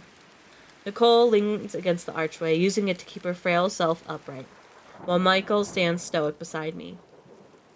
Of course you choose a successful one, you gold digger. No, not like that, but also we like, there's like some odd things in this. Everyone hates Beth. Yeah, Beth is, no one, we really kind of don't like Beth here. But not in that way, Lemus, you know that. Nicole leans against the archway, using it to keep her frail self upright, while Michael stands stoic beside me. They take it all in, just as I am. But it's different for them. They haven't lived in this house the last few months. They haven't seen it transform from a home to a hospital to a memorial. They didn't watch Mom die slowly and then suddenly all at once. And I hate them for that. I swallow hard and cross the room, careful to walk around the bed, that is no longer there, and take a seat on the floral patterned couch. Michael clears his throat. I picked up some scotch. Do you want some? Is Seagram's not good enough for you? I tilted my head, half teasing, but mostly serious. I'll have some, Nicole says. I choked. Sorry. I don't think it's a good idea, given her recovery, but I don't say anything. I'm not her mother, and she didn't listen to Mom anyway. Beth gets reasonably but unreasonably mad. They have their own lives. Yeah. But she also just lost her mom, so maybe that's not how she usually is. I don't know. We'll talk about it near the end. Alright. Port Charlotte for Nicole and me. Seagram's for Beth, Michael says with a wink. Give me your stupid fancy scotch, I huff. He smiles and disappears into the kitchen. Several cupboards open and close. Ice cubes pop out of the ice tray and clink against the glass. Nicole sits down next to me. When the couch cushion barely sinks, I realize how thin she's gotten. She pulls the sleeve of her oversized sweater shirt over her thumbs and places her hands in her lap. Her posture is rigid, and I can't tell if it's from pain she's in or if it's because she's uncomfortable being in this house. Hydrate. Okay, let me hydrate. Give me 1 minute. Yummy. Do you want to lie down? I ask. Nicole shakes her head. I can't believe she's gone, she says just above a whisper. She pushes her brown hair out of her face, revealing green eyes she got from Mom and scarred skin she got from a lifetime of bad choices. I was planning to see her tomorrow. She's not looking directly at me when she speaks. Her eyes are focused a little above me, kind of how Mom was in her final moments. I'm silent, waiting for my sister to say more, but she doesn't. Instead, her eyes well up and her breath hitches. Then she regains her composure, blinking the tears away and breathing through the impending sob, just like Dad taught us. Michael re-enters the living room. Oh, also, their dad disappeared 7 years ago. Just so you know. But as the mom was dying, Beth, who was with the mom who was dying, heard her mom say, your dad didn't disappear, and then don't trust, but she didn't finish the don't trust sentence, so that's where that's at. Michael re-enters the living room, carrying 3 glasses of scotch. He hands us each one and takes a seat on the far end of the couch. Thanks, I say with a tight smile. Nicole chugs half of hers. Michael shakes his head and delivers a disapproving look. It's meant to be sipped. She holds up the glass, flicks her pinky out, and takes the slowest sip she possibly can. Is that better, Your Highness? She mocks. He cracks a smile and sips his drink. The scotch is equally smoky and sweet with flavors of honey, vanilla, and citrus. You have good taste, Michael, I say with a nod. Easy to have good taste when you have money, Nicole huffs. But thanks, she quickly adds, tipping the glass towards him. We drink in silence, exchanging glances. It seems like we all have something we want to say. The house creaks and moans. I like to think it's Mom, walking from room to room, making sure each one is in order, like she used to do when we were young. Remember that time Mom caught us down in the valley with the camcorder making scary movies? Nicole says, interrupting the silence. She lets out a laugh. Growing up in a small town, there wasn't much to do, so we made our own entertainment. Building forts, swimming in the creek, filming movies with our family camcorder, going for bike rides, and turning just about everything into a game. You mean the Blair Bitch Project? Michael chuckles into his glass. Yeah, I don't know why we had to play I don't know why I had to play the Blair Bitch, I scoff. You fit the part, Nicole quips. I mock laugh and sip my drink. Mom was so mad because she thought we were going to break the camcorder. Yeah, I bet it's still somewhere in the house, Michael says. He looked around the room, and then up at the ceiling where the attic is. I'm sure it's up there too. Mom saved everything. She had lost so much in her life. Her father, her sister, her mother, Dad. That she tried to hold on to anything and everything she could. Dad was even madder when he saw we were using his insect fogger for smoke effects. Nicole adds, well, yeah, because we were literally playing in poisonous gas. I shake my head and laugh. Remember Mom made us Oscar awards out of toilet paper rolls after our film debut? Nicole looks at me and then Michael. I won Best Camcorder Holder. Michael smiles at the memory. It should have been director, but Mom didn't know the award categories. Nicole grins. I was best writer. Yeah, best actor here, I say. Oh, no, hold on. Like I said before, I like to pay attention to the little details, right? Little details. And I know, like, they're just, like, sharing memories and stuff, but I don't know. Something about the best actor. I don't know. Something about Beth, too. I'm not going to spoil it. I haven't read the ending or anything. I'm reading this with you guys. This is my first time reading it, too. But something about Beth just kind of throws me off. I just don't like her. I don't know. Well, I guess we'll see. But also it could be red herring, red herring stuff. I trail off. We sit in silence again, reminiscing about memories that feel like they happened both yesterday and more than a lifetime ago. It's funny how time works. I can remember Nicole before the drugs got into her. She was funny and bright, with so many goals and aspirations. And Michael, smart as a whip and the whole world at his fingertips. But he was the only one to truly grasp his dreams. Could she sell out her family for crack money? Could she... No, you're thinking of Nicole. Nicole's the one that has the addiction. The one we're reading... The POV we're reading now is Beth. When our glasses are empty, Michael grabs the bottle from the kitchen and returns, pouring a generous amount in mine and his, and a little less in Nicole's. She either doesn't notice or doesn't say anything. Welcome back, lawyer. Are you seeing anyone? I look to Michael. I'm not sure why I asked the question. Maybe because I'm curious to find out how much better his life is than mine.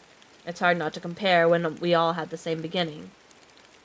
No, they're still drinking. they still drinking. I was, but it ended a few months ago. He shrugs and sips his drink. Why? Nicole asks. She wasn't happy with my workload. That doesn't seem like a real reason. My last boyfriend broke up with me because I sold his watch for drug money, Nicole says nonchalantly. Apparently that was a deal breaker for him. Michael and I exchange worried looks. He glances at his wrist. I'm not going to steal your watch, Michael. She rolls her eyes. I didn't say you were, he says. Nicole shifts in her seat and winces. I'm fine, she says before either of us can ask. She positions a pillow behind her back, trying to get comfortable again. When she's settled, she looks to Michael, and then me. Do you think Dad will come back now? She seems so young when she asks, as though she believes in Santa, the tooth fairy, the monsters under the bed. Michael hangs his head and stares at the dark gold liquid in his glass. Mom's final words return to me. Your father, he didn't disappear. Don't trust. Nicole pulls her chin in when neither of us respond, as though she's embarrassed to have asked the question. I consider telling them what Mom said, but I don't. I'm not even sure it's worth mentioning. Maybe it meant nothing. Wonder where Mom's watch went. Yeah. Oh, that's suspicious. Where did Mom's watch go? If he knew Mom passed, he'd come home, I say. I'm not sure I believe those words, but I know Nicole needs them. Michael tosses back the golden liquid and pours himself another. She nods and asks, so what next? First, funeral arrangements. Then we should get the house in order. Go through everything and decide what we're going to do with it all, I say. What do you mean? Like, sell the house? Nicole asks. Yeah, we either sell it or keep it. Michael leans back onto the cushion. What are you thinking, Beth? I sigh. I don't know. Maybe sell? I think you should sell it, Nicole says. Why? I ask. Because I could use the money. Her eyes shift between Michael and me. For what, Nicole? I tilt my head. To live on. Michael raises a brow, but he doesn't say anything.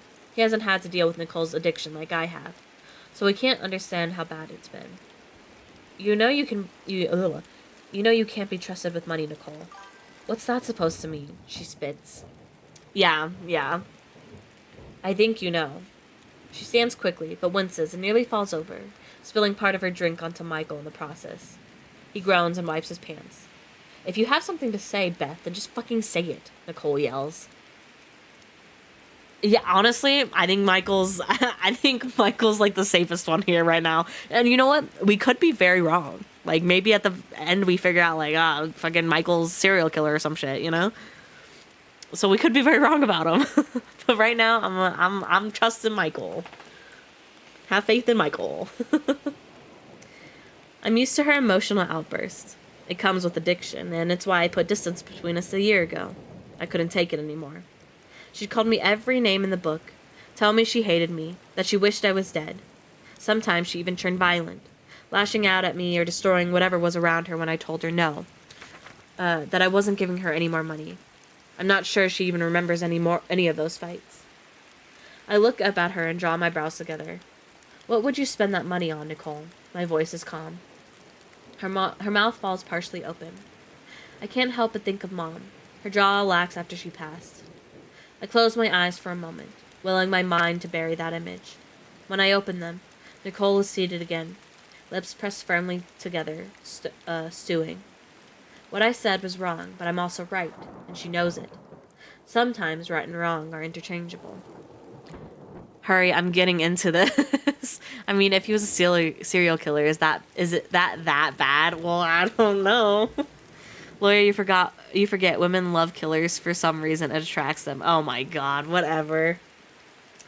We don't have to make any decisions now, Michael says. You're right, I say. Let's just take it one day at a time. Nicole nods, but she's still stewing in her anger. I can only stay for a week, though, Michael adds. And will it be another 7 years until we see you again? I ask. Let's hope not. He stands from the couch. Good night, you two. He says, putting an end to the fight I was looking for. Yeah, freaking Beth keeps trying to start fucking fights, and it's kind of pissing me off. Michael leaves the bottle, but carries his glass with him as he heads down the hall to his old bedroom. His door closes with a thud, and my shoulders slump. It's been a long time since I've heard a door slam in this house. Not since we were teens. Home sweet home, Nicole says sarcastically. Yep, I stand from my seat, deciding I don't want to fight after all. At least not tonight. Hold on, let me take a sip. I pick up the half-empty bottle of scotch because I don't want Nicole to feel tempted, and she doesn't need any more. I'm gonna turn in. Need anything? No, I'm gonna head to bed too, she says, draining the rest of her scotch. She hands me her glass and gets to her feet, collecting her belongings. I rinse the glasses in the kitchen sink and hide the bottle of scotch in the Lazy Susan cabinet before heading down to my bedroom. By the way, did you take your meds?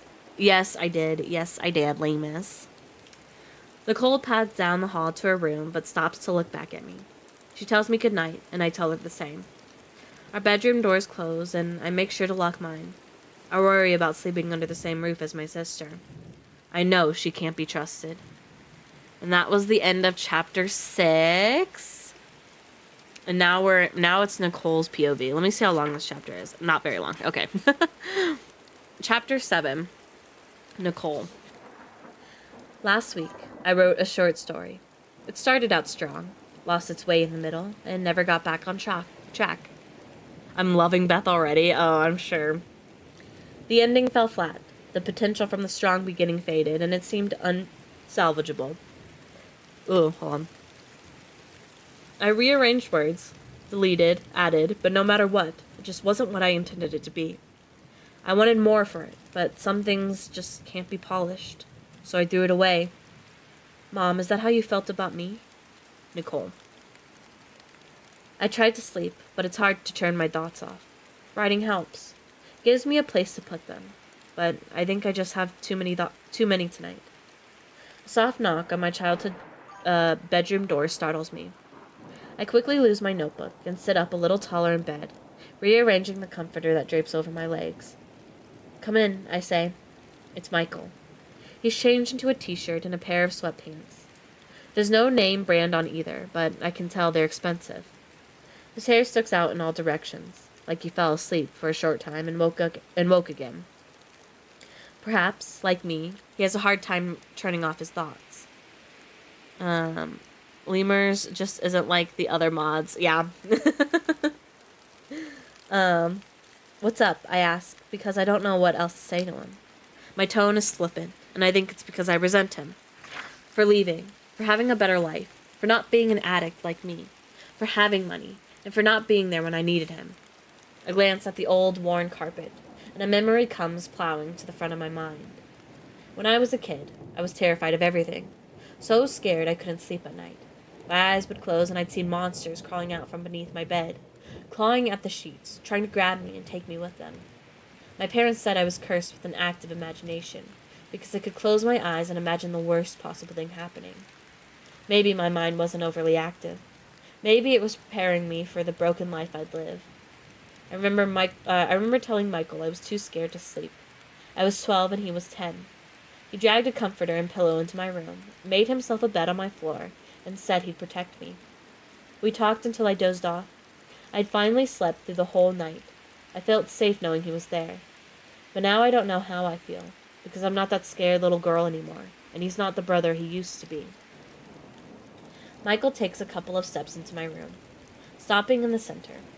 A Walmart shopping bag hangs from his hand. His fingers loop through the plastic handles. He glances around my old bedroom. No one lives here anymore, but it holds the memory of the girl who called it home. The girl no longer exists. As we age, we shed layers of ourselves, disintegrating like any other organic material. But some of us just break down faster than others. The walls of the room are painted a light purple, but they're bare now. Nail holes that were never patched hint at what the space used to look like. My bedroom furniture still fills the room. A bed, a desk, and a dresser. But all my belongings are gone. I lost them, or sold them, somewhere between 18 and now. The ceiling is still covered in plastic glow-in-the-dark stars. I spent nearly a week sticking them up there when I was a teenager. But like me, they've lost their glow. Here, I got you something, Michael says, extending the bag. It swings mildly in the air.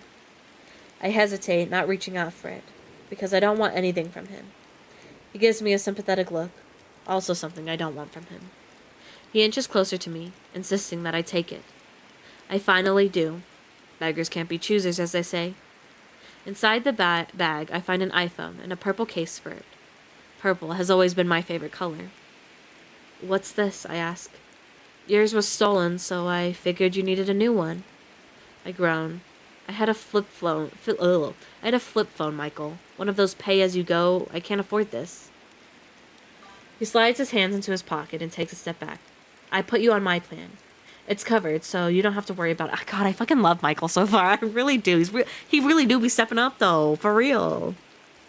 And I feel like he does care, but, like, I don't know. Something just kept him away for 7 years or something. I'm sorry, Lena. Sorry. I put you on my plan. It's covered, so you don't have to worry about it. I don't need your pity. Good, because you don't have it, he says matter-of-factly. And I think I believe him. He turns and heads for the door. He isn't the step broski, but he can step up. Thanks, I mutter. Michael pauses, looking over his shoulder. His eyes try to meet mine, but they don't because I'm looking right through him. It's hard to see someone when the memory of them is stronger than the person standing directly in front of you. You're welcome, Nicole. He closes the door behind him, leaving me to fend off the monsters on my own. But they're not under the bed anymore. They're in me. Oh my gosh, that's so not true. That's such a lie. Whatever. When are we gonna have another Michael POV? I liked his POV. We really don't have another Michael POV for like a while. Jesus. Anyway, we're going on to chapter 8. I think we can read this will probably be the last chapter for the night. Whatever. Shut your mouth, Lemus. Anyway, chapter 8. Beth. The floor creaks beneath my feet, like the house is waking up with me. Michael's bedroom door is open, and his bed is made. Nicole's door is closed, so I know she's still asleep. She's always been the last to bed and the last to rise. There's a pot of freshly brewed coffee in the kitchen. Counters are wiped down, and everything's put away tidy. Not how I left it last night. I peek out the window above the sink. Michael's car is gone, and I wonder, gone for good? Just like Dad? I pour a cup of coffee and inhale the nutty smell before taking it out the back deck to enjoy. The sky is a muted gray, dimly lit by the climbing sun.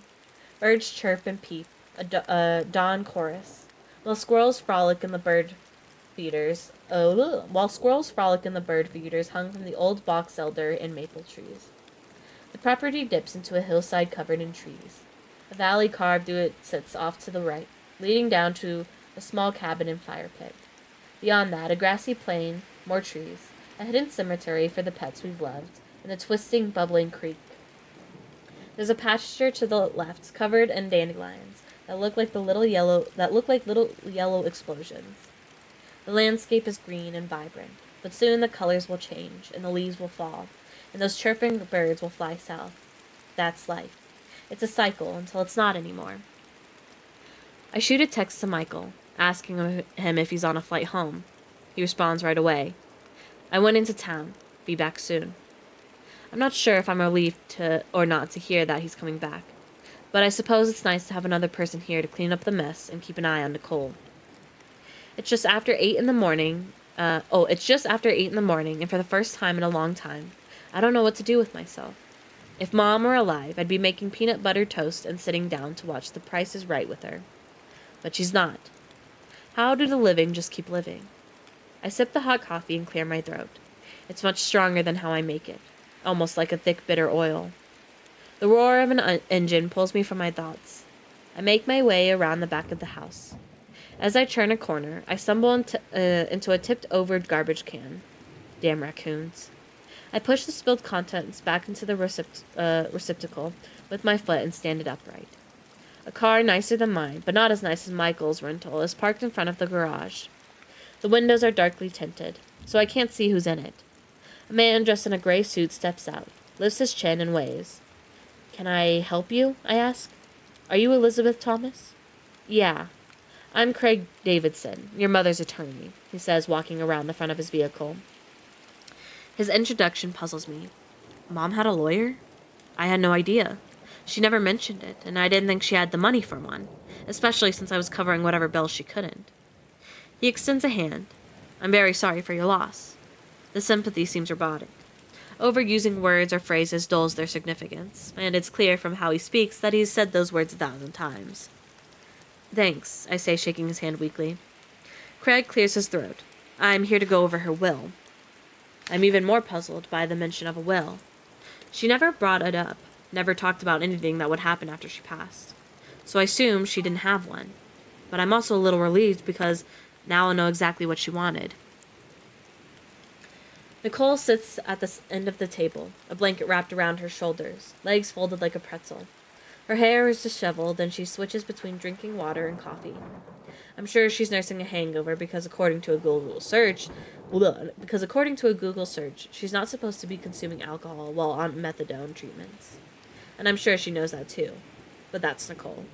She does what she wants when she wants. The lawyer seated across from Michael and me pulls a stack of folders from his briefcase.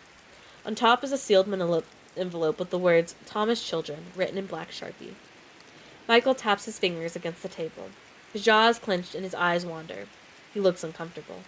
But I'm sure we all do. There's nothing comforting about death. Craig straightens out the papers. Elizabeth, your mother has left most everything to you, he says matter-of-factly. My eyes flick to Nicole and then to Michael. His face is as tight as a drum. Hers is lax, a mix of disappointment and sadness. Maybe something else. I readjust myself in my seat.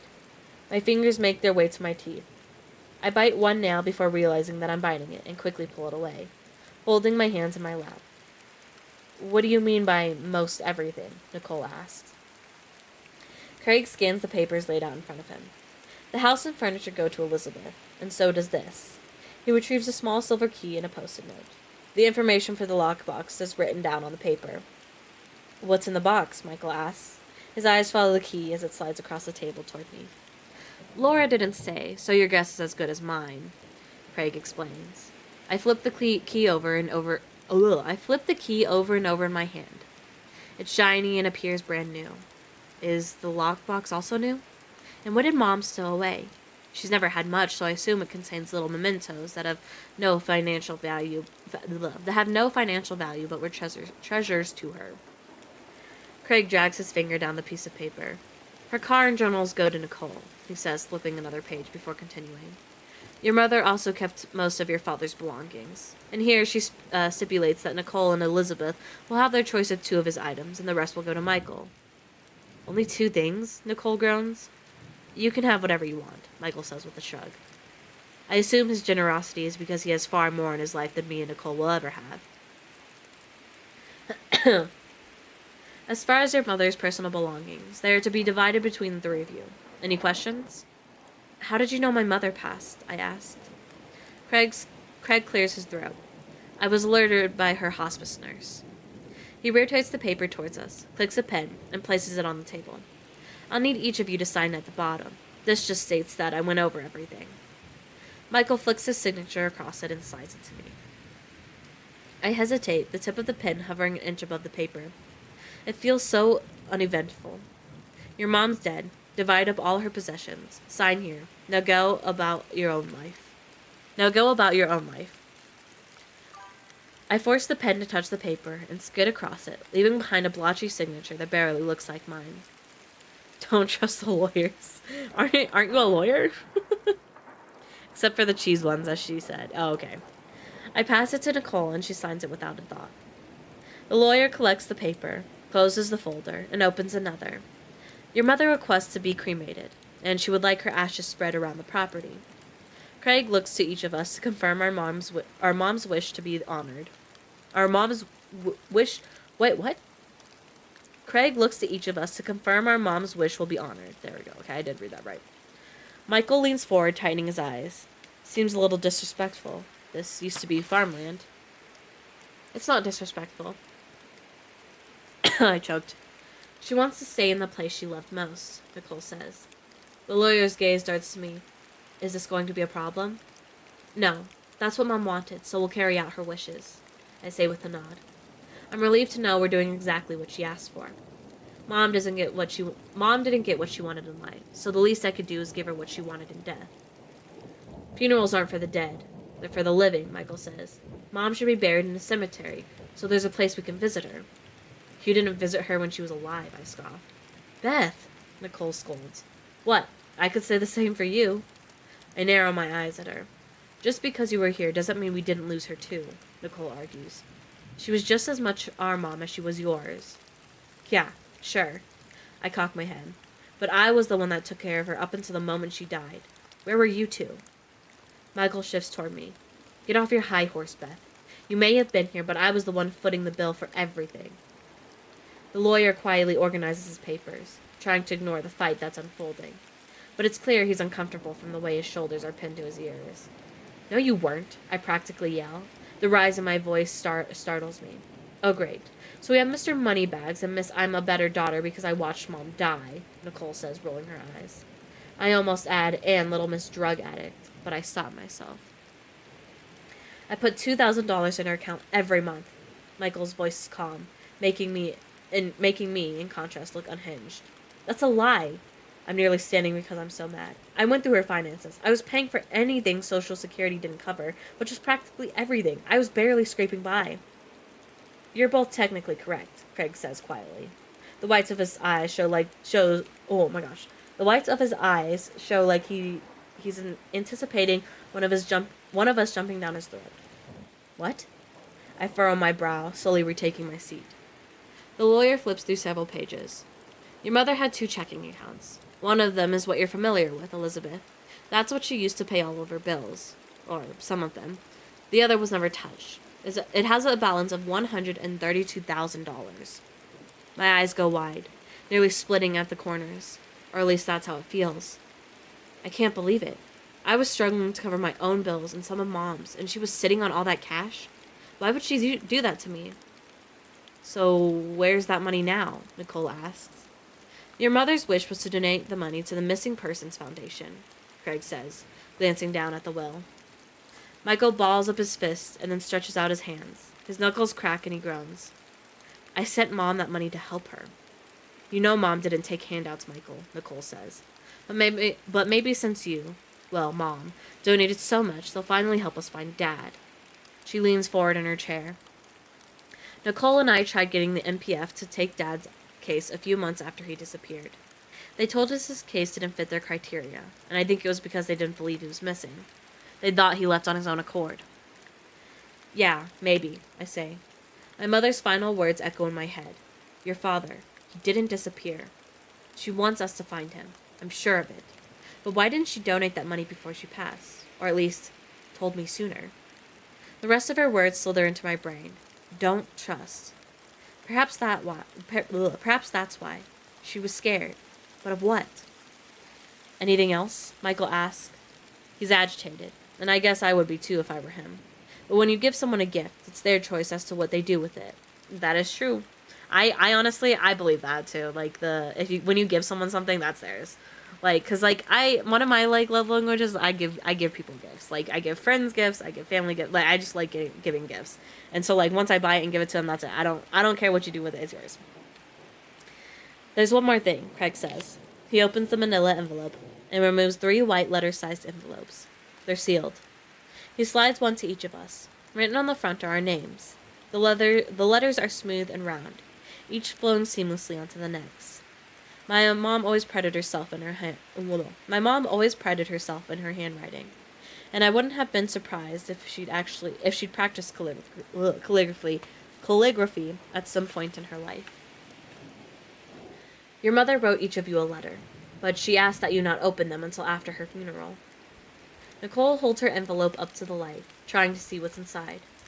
Why can't we open them now? She sets it down in front of her, and folds her non-casted arm in front of her chest. Her eyes are between the lawyer and the envelope, and I can tell she's trying to resist the urge to rip it open. It's what she wanted, Craig says, gathering his papers and sliding them back into his briefcase. I glance at the envelope on the table in front of me and trace my name with my finger.